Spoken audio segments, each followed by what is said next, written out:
ഇന്നത്തെ class regional literature in translation എന്ന പേപ്പറിലെ poetry എന്ന രണ്ടാമത്തെ ബ്ലോക്കിലെ ഷീ, ഹി ആൻഡ് ലാംഗ്വേജ് എന്ന കവിതയാണ്. കവിതയുമായി ബന്ധപ്പെട്ട പ്രധാന പോയിന്റുകൾ ആണ് ഈ വീഡിയോയിൽ പറയുന്നത്.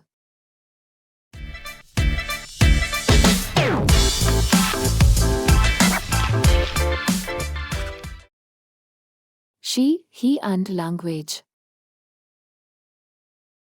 കർണാടകയിലെ ഉടുപ്പിയിൽ 1945 ജനിച്ച പ്രശസ്ത കന്നഡ എഴുത്തുകാരിയാണ് വൈദേഹി. അവളുടെ കൃതികളിൽ കവിതകൾ, ചെറുകഥകൾ, നോവലുകൾ, ഉപന്യാസങ്ങൾ, കുട്ടികളുടെ നാടകങ്ങൾ എന്നിവ ഉൾപ്പെടുന്നു. 1979 അവളുടെ ആദ്യ സമാഹാരമായ മാറാ കിതാബ്-അല്ലി പ്രസിദ്ധീകരിച്ചത്. ക്രൗഞ്ച പക്ഷികളു എന്ന നോവലിന് 2009 സാഹിത്യ അക്കാദമി അവാർഡ് ലഭിച്ചു.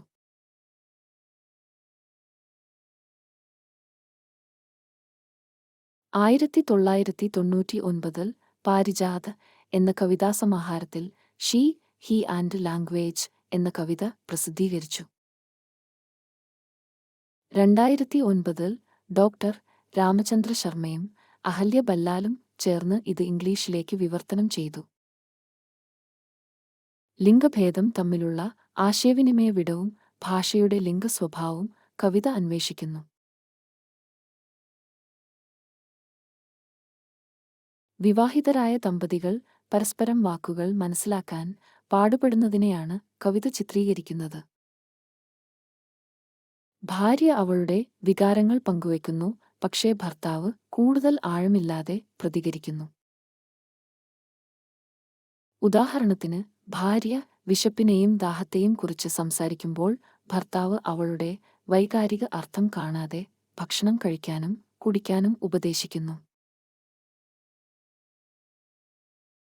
ജനൽ എന്നതിനു പകരം വാതിൽ എന്നും മതിൽ എന്നതിനു പകരം സ്ഥലം എന്നും പറഞ്ഞു ഭാര്യ ഭർത്താവിന്റെ വാക്കുകൾ തെറ്റിദ്ധരിക്കുമ്പോൾ തെറ്റായ ആശയവിനിമയം വർദ്ധിക്കുന്നു. മതിൽ എന്ന മെറ്റഫർ അവയ്ക്കിടയിലുള്ള ഭാഷാ തടസ്സത്തെ പ്രതിനിധീകരിക്കുന്നു. ഇത് യഥാർത്ഥ ധാരണയെ തടയുന്നു. ആത്മഹത്യയെക്കുറിച്ചുള്ള ഭാര്യയുടെ നിരാശാജനകമായ പരാമർശം പോലും ഭർത്താവ് തെറ്റായി വ്യാഖ്യാനിക്കുന്നു, ചിരിച്ചുകൊണ്ട്. പുരുഷന്മാർ പലപ്പോഴും സ്ത്രീകളുടെ വികാരങ്ങളെ നിസ്സാരമായി തള്ളിക്കളയുന്നത് ഇത് എടുത്തുകാണിക്കുന്നു. ആശയവിനിമയത്തിനുള്ള ഒരു പൊതുമാർഗം കണ്ടെത്തുന്നതിൽ അവർ പരാജയപ്പെടുന്നത് അവരുടെ പ്രശ്നങ്ങൾ പരിഹരിക്കപ്പെടാതെ തുടരുന്നു.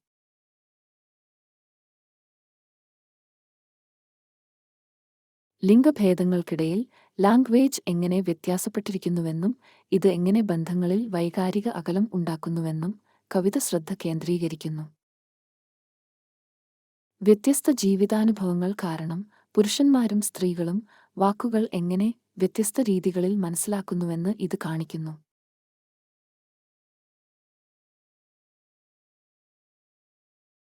ഹെഡ് അണ്ടർ വാട്ടർ എന്ന മെറ്റഫർ അവരുടെ ആശയവിനിമയത്തിലെ അർത്ഥനഷ്ടത്തെ പ്രതിഫലിപ്പിക്കുന്നു. അവരുടെ സംഭാഷണം എത്ര അർത്ഥശൂന്യമാണെന്ന് എടുത്തുകാണിക്കുന്ന ടോൺ വിരോധാഭാസവും വിദൂരവുമാണ്.